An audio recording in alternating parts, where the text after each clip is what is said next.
Hello everyone, कस्तो हुनुहुन्छ? आज चाहिँ म पोर्क र साग बनाउन गइरहेकी छु। पोर्क चाहिँ मैले अघि बोइल गरेर राखिसकेको थिएँ। अब पोर्क रातो हुने गरी भुट्ने, त्यसपछि प्याज राखेर प्याजलाई नि मजाले फ्राई हुन दिनुपर्छ। अनि नुन बेसार राखेर एकछिन मजाले चलाइदिएर छोपिदिएको छु।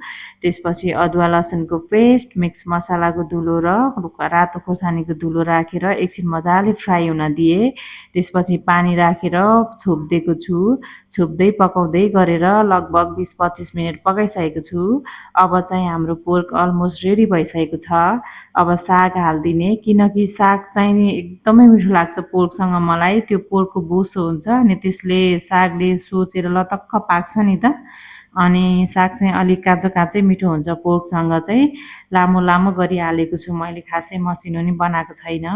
अब चाहिँ हाम्रो पोर्क हेर्दै खाउँ खाउँ लाग्ने भइसकेको छ। म खान पनि लागिसकेँ। आजको खाना चाहिँ एकदमै मिठो थियो मेरो चाहिँ। तपाईहरुको कस्तो छ भनिदिनु होला। अनि लाइक